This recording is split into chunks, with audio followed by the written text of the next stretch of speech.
Hey black girl, it's your style, your smile, the way you light up a room when you walk in. Starting off with a fresh face and my TWA, I'm going to section my hair into two parts. So I'm going to part ear to ear, and I'm making sure that the front section is smaller than the back. I do this because I find that it's easier for me to do my hair once I section it. So I'm going to work on the back and then move on to the front. The hair that I'll be using is a Cuban Twist in the color T30, and it is in 12 inches. And I used 4 packs for this install. I've already done a portion of my head off camera, but I'm starting on a new row. Once I part out a section for the twist, I'm going to add some hair wax to the root of my hair, and then I'm going to twist my hair around. I find that by doing this, it's easier for me to grip my hair, and it just makes the twisting process easier for me. For every twist, I used 1 strand of the Cuban Twist. So I take 1 strand and I separate the ends, because you know, once the hair comes in the pack, the ends are basically jumbled together. So you want to separate that so that your twist can have ends. After that, I'm going to position the Cuban Twist hair above my hair and basically do a 3-strand braid.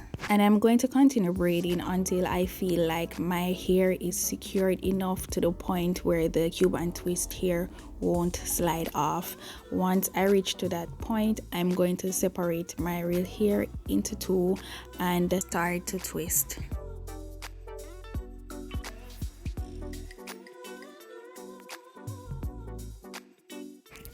Let's explain it one more time in case you missed it the first.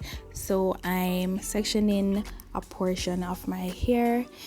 I was going for kind of medium-sized twist. I did not want them to be big. I did not want them to be too small. So as I said before, I used just 1 strand of the Cuban Twist here for each twist. Now I'm applying some hair wax to the root of my hair to prepare it for the Cuban Twist. And you want to unravel the ends of the Cuban Twist here so that the ends of your twist won't be bulky and it won't be blunt basically.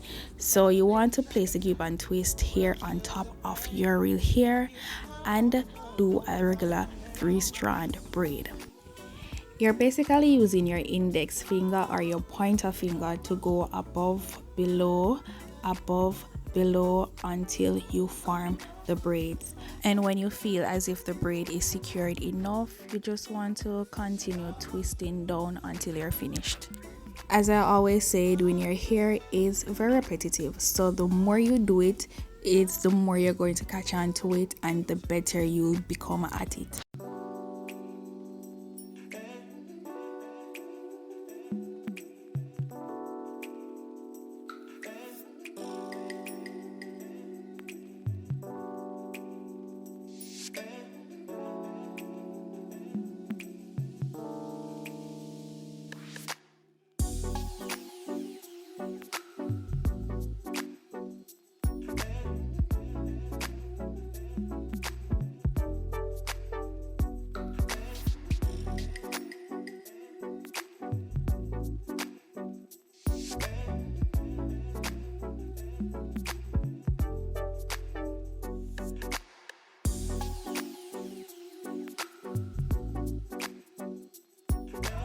So when you're finished with the back, you're going to section the front into 2 parts again.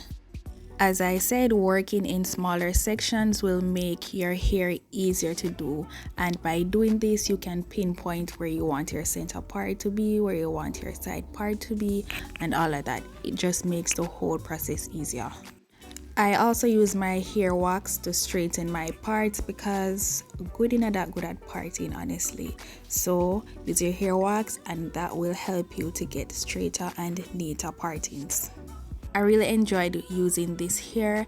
I just love how it mimics my natural hair, and I'm not a fan of twisting. So working with this type of hair or this texture of hair just makes twisting so much easier because it's more on the coarse side and it's not silky like regular braiding hair.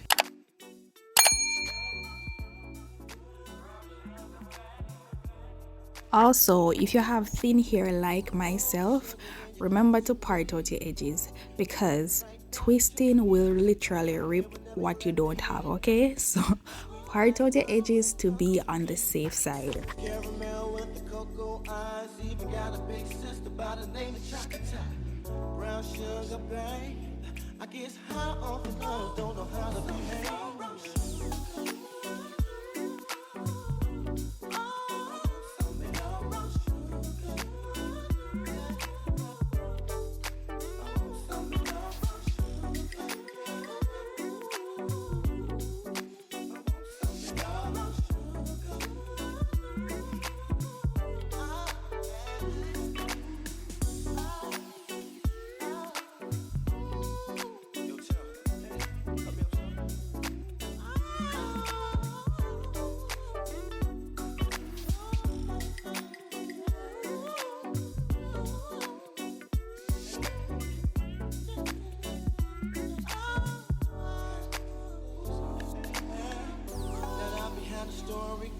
Brown sugar got me open, now I want some more. Always down for all my nonchalant, but I think I'm here to soak all my niggas don't mind. Stick out my tongue and I'm about ready to hit this pretty bitty with persistence. Brown sugar, babe. I guess high off of love, don't know how to behave. Now that all the twisting is over, I'm going to go ahead and wrap my hair with the flexi rods and prepare them for curling. I'm not doing any special technique for the wrapping. You just want to make sure that you wrap them tightly so that your curls can be well done, okay? Also, when I'm at the front, I'm making sure to wrap them in layers, kind of like when you do like hair quick weave and you basically cut your hair in layers. I wanted my curls to, I didn't want them to all start at the same place. I wanted them to have somewhat of a layering effect, so that's what I'm doing here. Somebody can tell me why my lips so long?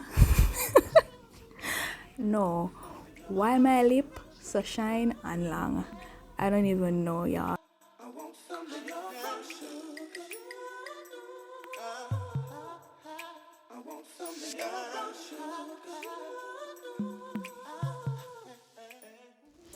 I did go off camera to dip them in hot water because I don't play like that. I don't play with hot water like that. So I dipped them off camera and I allowed them to dry for a few minutes before I unraveled them from the flexi rod. And you know, I had to go put on my face to film the outro. So this is the finished look. Girl, I love how this turned out. I am able to style it in many different ways. The hair is very lightweight, it's not heavy at all, totally not heavy. And I think this is one of my favorite colors. Don't forget to like, comment, subscribe, and share this video with someone you know might find it helpful. Thank you so much for watching, and I'll see you in my next one.